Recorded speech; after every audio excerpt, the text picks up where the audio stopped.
शुभ मंगल प्रथम विवाह हुआ। भगवती लक्ष्मी अंश स्वरूपा भीष्मक सुता भगवती रुक्मिणी जी के साथ। कितने विवाह हुए हैं? अभी एक हुआ है। होने कितने हैं? 16,100। जीवन निकल जाएगा रहते रहते अहमदाबाद में विवाह नहीं हो पाए। इस हिसाब से हिसाब देखो, 7 दिन में तो एक विवाह है। लेकिन अब अधिक समय नहीं लेना है ना, जैसे विवाह और वैसा ही भी समय आए। द्वितीय विवाह भगवान का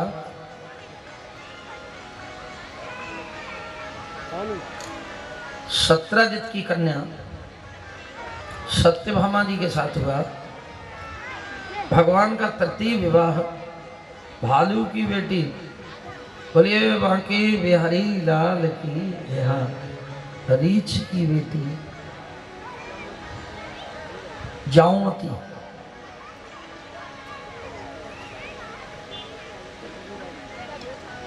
और इस जाऊमती, कल काफी लोग प्रश्न कर रहे थे कि भगवान को धरती पर यही कलंक क्यों लगाया। सुन लीजिएगा। अब ये द्वारिका से ये गुजरात से कथा थोड़ी जुड़ती है, इसलिए निवेदन कर रहा हूं, समय कम था। ये मेल खाती है गुजरात से थोड़ी कथा। एक बार भगवान श्री द्वारिकानाथ अपने सुधरवा सभा में विराजित थे। मंत्रमंडल से खचाखच दरबार भरा हुआ था। उसी समय एक सूर्य का उपासक जो यादव है, द्वारिका में रहता है, लेकिन सूर्य की उपासना करके इसने एक मणि प्राप्त की थी। उससे सूर्य नारायण ने उसको मणि दी थी। मणि नहीं थी, पूरी माला थी मणि की।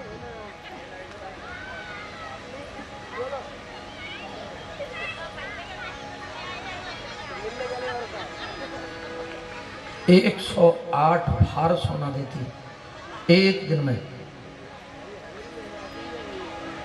अगर किसी पर कोई वस्तु होती है ना, तो उसको इस पृथ्वी पे आते ही किसी भी वस्तु, कोई भी वस्तु होगा, निश्चित अहंकार होगा उसे। प्रभुता पाए काय मद नहीं। पैसा बढ़ जाए तो, और नहीं होता, परमात्मा की कृपा उसी पर टिकती है। राधे बोलना पड़ेगा। है मद नहीं है, वो ही परमात्मा की कृपा को पाता है। अन्यथा तो खीर लहसुन की पुती नष्ट कर देते। राधे बोलना पड़ेगा। खीर को नष्ट किसने किया? लहसुन ने। भर कर कटोरा खीर खाया और पीछे से एक लहसुन की पुती खाई। डकार किसकी आई? लहसुन की आई। खीर कहां गई? नष्ट हो गई। एक अहंकार जीवन का सत्कर्म नष्ट करता है। धन आता है, पद मिलता है, प्रतिष्ठा मिलती है, सम्मान मिलता है, यश मिलता है, पर उसे आराम से खाओ, आराम से पचाओ, उसकी कृपालु की कृपा में रहो। लेकिन वो ही रह पाता है जिसको मद नहीं आता। लेकिन ये सूर्य का उपासक था। मणि इसके ही पास थी द्वारिका में, और किसी के पास थी नहीं। और ये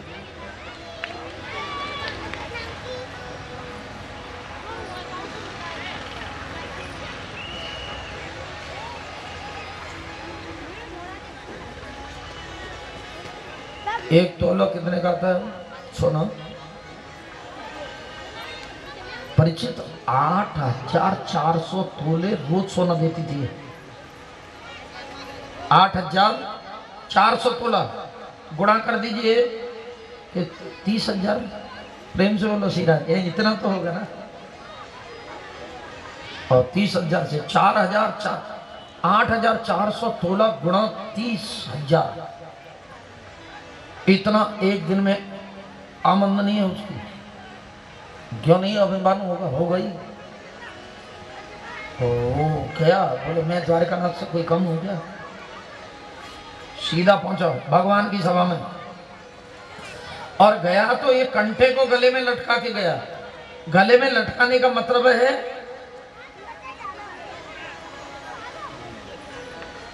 दिखाना चाहता है, प्रदर्शन चाह रहा है। और अपनी संपत्ति का कोई दुनिया में ऐसा है जो प्रदर्शन नहीं करना चाहता। अब प्रदर्शन करता है तो निश्चित नष्ट होता है। यही भागवत का सार है। छुपा कर रखना चाहिए, छुपाओ। पत्नी को छुपा के रखते हैं, और ये भी लक्ष्मी है, छुपाने से सुरक्षित रहेगी। राधे बोलो। छुपाना है। गोप्याद गोपनम इति सा गोपी, जिसने छुपाया ये रत्न उसे परमात्मा की कृपा मिली। भजन और लक्ष्मी छिपाने का है। फर जब करो दुराऊ, दुराऊ करिए, छिपाइए, प्रकट मत होने दीजिए। अरे हम कैसा कैसा, और है ही नहीं, उसकी कृपा से जो कुछ है। लेकिन ये दम्भी गया द्वारकानाथ के पास, भगवान के ही पास दम में पहुंचा तो सारे सभासद इसे देखकर अपने आसन से खड़े हो गए। अरे आज तो वनु भास्कर पर सूर्य नारायण आ गए। इतना तीव्रतम प्रकाश था कि भगवान सूर्य नारायण आ गए। सारे के सारे सभासदों ने अपने स्थान पर खड़े हुए। द्वारकानाथ कृष्ण को ये बात अच्छी नहीं लगी। श्री बैठ रही है, कोई बात नहीं, कोई बात नहीं, शांति बनाए रखें, कुछ नहीं, बैठ जाइए बेटा, बैठो बैठो। कार्यकर्ताओं को हल्ला गुल्ला करने की आदत होती है। कोई बात नहीं होगी, बवंडर बना के खड़ा कर दे, बैठ जाइएगा। एक बार प्रभु का नाम लीजिए, बैठ जाए, सभी यथा स्थान विराजे। गोपाल राधे कृष्ण गोविंद गोविंद।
कृष्ण गोविंद गोविंद हे गोपाल राधे कृष्ण गोविंद गोविंद हे गोपाल राधे कृष्ण गोविंद गोविंद हे गोपाल राधे कृष्ण गोविंद गोविंद हे गोपाल राधे कृष्ण गोविंद हे गोपाल राधे कृष्ण गोविंद गोविंद। बोले द्वारे सारी सभा उठकर खड़ी हो गई और प्रत्यक्ष दिनकर दिवाकर सूर्य नारायण ही मान लिया, खड़े हो गए। लेकिन ये बात भगवान को अच्छी नहीं लगी, द्वारिकानाथ को बढ़िया नहीं लगी। देखो मेरे सामने आया फिर भी दम्भ लेकर आया। जीव जब परमात्मा के सामने खडविकार छोड़कर जाता है, परमात्मा उसे हृदय से लगाता है। निर्ममो निरहंकारा शांत मद गच्छति, जिसके चित्त से खडविकार निकल गए हैं, भगवान उसके हृदय को सदन बना देता है। और जो दम्भ में जाता है उससे भगवान द्वेष ही नहीं करते, दंड देते हो उसे, दंड देता है परमात्मा। सत्यजित आए और भगवान ने प्रेरणा दी, अक्रूर जी से कहा, सात्विकी से कहा, इसे समझा दीजिए, एक आध मौका देना चाहिए, प्रेम से बोलो, पहली बार दंडित कर दो, ये कोई न्याय नहीं है, इसको थोड़ा समझा दीजिएगा। और इतना धन कहाँ ले जाएगा ये? इस साधारण परिवार में रहने वाला एक साधारण जीव इतनी संपत्ति का क्या करेगा? 8,400 तोले रोज कहाँ ले जाएगा ये? इतनी संपत्ति अगर है तो ये सत्कर्म में नहीं लगी तो इसकी देखो ज्यादा संपत्ति उल्लू बना देती है। राधे बोलना पड़ेगा, राधे राधे। और भगवान के सत्कर्म में रहेगी तो गरुण जी बना देगी। ये लक्ष्मी के दोनों वाहन, भगवान से जुड़े रहोगे तो गरुण जी बनोगे, और केवल भगवान से दूर होके लक्ष्मी को भजते रहे उल्लू। मेरा शब्द नहीं है, ये लेख है, उल्लू की सवारी है लक्ष्मी की।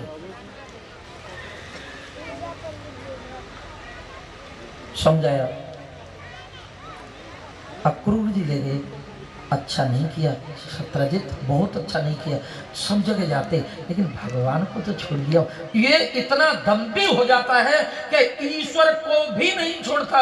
एक पैसा ईश्वर से ऊपर हो गया, धन संपत्ति ईश्वर से ऊपर पहुंची, भगवान को भी नहीं छोड़ा, उतना पहुंच गया पास में। बोले कि तुझे कम से कम भगवान की तो लाज करनी चाहिए थी। बोले क्यों करूं लाज? मैंने भजन किया, भगवान ने खुश होकर मुझे कंठा दे दिया और वो सोना देती है तो क्या करूं उसका? बोले को राजकाज में लगा दे। बोले लो, अरे ये संपत्ति अक्रूर सात्विकी कहते हैं राजकाज में लगेगी, देश सेवा में लगेगी, कल्याण हो जाएगा, जो सदुपयोग होगा, ये काम कर राजकाज में से लगा दे। आज के बाद आऊंगा ही नहीं। इनके यहाँ जो भी आता है उसको अच्छा लगता है, अपना लेते हैं, और अगर राजी से दे तो ठीक, और नहीं जबरन भगा के ले आते हैं। राधे बोलो, अभी भगा के लाए ना भगवान, राधे बोलेंगे। कोई भी चीज आदमों को अच्छी लगती है कि या तो राजी से दे दो, नहीं अपहरण करके ले आते हैं। आऊंगा ही नहीं, आज के बाद द्वारकानाथ तेरी सभा में आना ही नहीं है। रुष्ट होकर चला गया।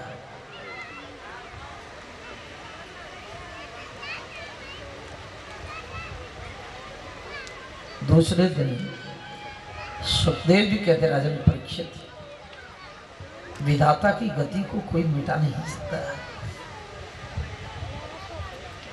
लीला है परमात्मा की। इसके छोटे भाई का नाम है प्रसेन, और प्रसेन अश्वशाला में गया, वहां से एक बहुत सुंदर घोड़ा लिया और उसने अश्वशाला में घोड़े को अस्त्र शस्त्रों से सुसज्जित किया और उस पर अश्व पर आरूढ़ होकर आखेट के लिए चला गया। लेकिन आखेट को गया तो खूंटी पर लटका हुआ स्मंत्र मणि के कंठे को भी गले में घाल गया, लगा लिया, उसको लेके गया। आखेट करना चाहता था सिंह का, लेकिन देव योग से हुआ क्या, आखेट कभी कभी शिकारी की आखेट करती है। वो उसे नहीं मार पाया, लेकिन सिंह ने उसको मार दिया। और सिंह उस कंठे को लेकर जाने ही वाला था कि एक रीछ ने सिंह को मार दिया, और वो रीछ जो है उस कंठे को लेकर गुफा में चला गया। लेकिन एक दिन गया, 2 दिन गए, 3 दिन गए, सत्यजित का भाई आखेट से वापस नहीं आया।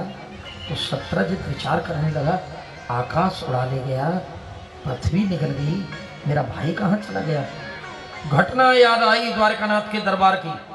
निश्चित मेरे भाई की स्मंतकमणि के प्रलोभन के कारण द्वारकानाथ कृष्ण ने ही हत्या करा दी। प्रेम से बोलना पड़ेगा, सीधा दे राधे राधे। कभी थोड़ा बहुत मिर्च मसाला संसार के लोग दे दें। ए रामेश्वर, क्या यार देखना है उसका, क्या करना है यार, ये देता ही है, ये संसार में मसाला मिलता ही है सबको। मिला है, मिलता है, मिलता रहेगा, मिलता आ रहा है। क्यों घबराता है यार, ये घबरा रहा है। मीरा से दीवानी कहा, दीवानी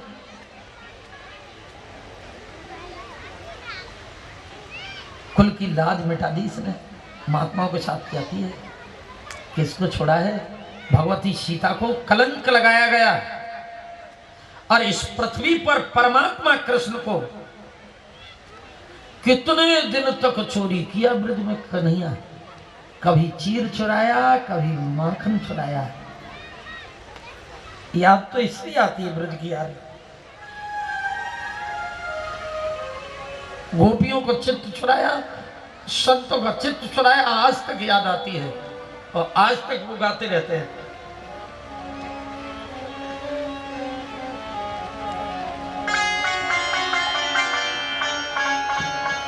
भूल गए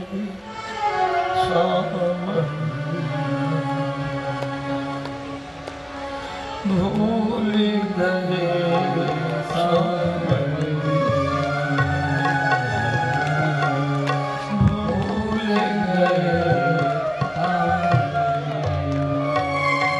गए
आने की कह गया, आऊंगा, अजब न आए,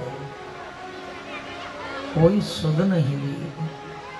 5,500 वर्ष हो गई, आज भी याद बनी है। लेकिन नित्य चोरी करता रहा। फिर भी ब्रजवासियों ने उस कृष्ण को भी चोरी का कलंक लगाया।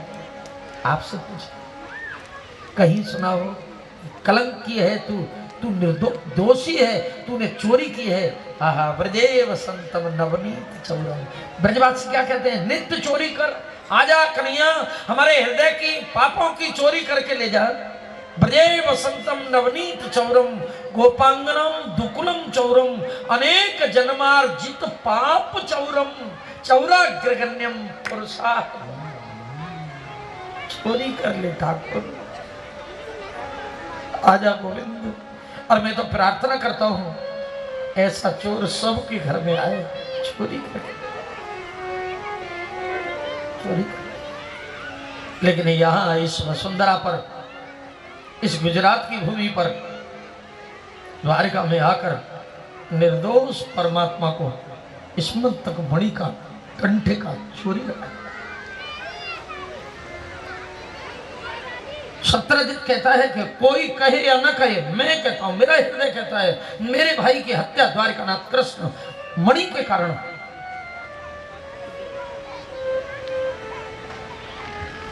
ये बात जब ताऊ दादा पे पहुंची तो वो तो सहन करने वाला नहीं है, हल और मूसल तैयार।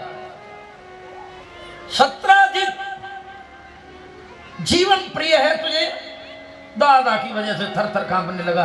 भगवान को पता लगा, द्वारिकानाथ को, कृष्ण को, कि कहीं दादा का हल और मूसल गया तो सरल पिचका देगा सर को।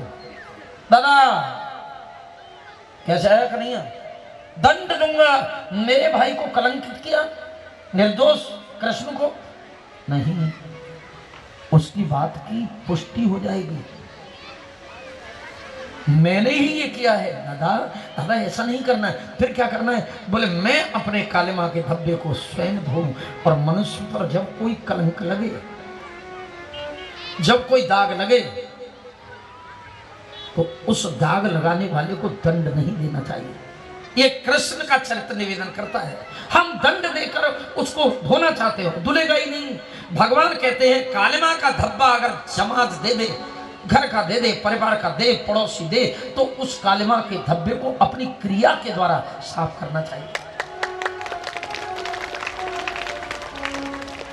लेकिन हम करते क्या है? उसे दंड देने के लिए अनेक उपाय करने लगते हैं। लेकिन परमात्मा कहता है नहीं दादा, मैं मेरी लगी हुई काले मां के धब्बे को स्वयं साफ करूंगा। मैं देखूंगा, आकाश थोड़ी ले जाएगा, पृथ्वी थोड़ी निकल जाएगी, आखिर तो कोई अवशेष मिलेगा। 10 गणमान्य व्यक्तियों को लिया द्वारिकानाथ कृष्ण ने, द्वारिका से अपने साथ अन्वेषण करने के लिए गए, खोज कर रहे हैं। थोड़ी दूर गए, प्रसेन के एक वस्त्र मिला, एक वस्त्र पड़ा है। कुछ और दूर गए, अस्थियां पड़ी हैं, और थोड़ी दूर गए तो वहां अस्थियां, हड्डियां पड़ी हुई मिली। लेकिन थोड़ी दूर आगे एक देखा तो सिंह मरा हुआ पड़ा है पीछे, और सिंह के पास से रीछ के पद चिन्ह रास्ता बता रहे हैं। भगवान द्वारिकानाथ के साथ द्वारिका के वासी उन पद चिन्हों को निहारते हुए, देखते हुए अंधेरी गुफा तक आ गए। जिस गुफा में वो पद चिन्ह गए थे, लेकिन अब गुफा में प्रवेश कोई नहीं। द्वारकानाथ ने कहा, बोले मंत्री जी आप जाके देखो। बोल नहीं पाया, हाथ मलने लगा। सिपाहियों से कहा कोई नहीं गया। भगवान के साथ बहुत रहते हैं, मरना कोई चाहता है क्या? अरे अब सिंह को मार सकता है, राम बचाए भैया, हमारे बस की बात नहीं। द्वारकानाथ ने कहा 27 दिन तक मेरी प्रतीक्षा करना, नहीं आता हूं तो घोषणा करा देना द्वारकानाथ दुनिया में नहीं है। प्रतीक्षा कर रहे हैं। भगवान प्रवेश करते हैं, घोर अंधकारमयी गुफा प्रवेश किया।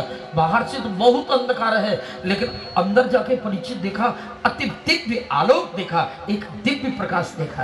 आहा, वो प्रकाश मणि का था।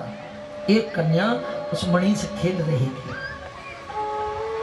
इसने कभी कोई पुरुष नहीं देखा, केवल अपना पिता देखा था। कितने दिन की है ये कन्या? 3 युग की है। प्रेम से बोलना पड़ेगा श्रीराम। ऐसी ऐसी भागवत जी में कथाएं हैं, हृदय खोलती हैं। 3 युग से इसने कोई पुरुष नहीं देखा। पर पुरुष को स्वप्न में भी नहीं देखा। मेरी माता ने, और वही उत्तम कोटि की प्रतिव्रता मानी जाती है कि सपने में भी पराये पुरुष का चिंतन ना आए। राधे बोलना पड़ेगा, चिंतन भी न करे।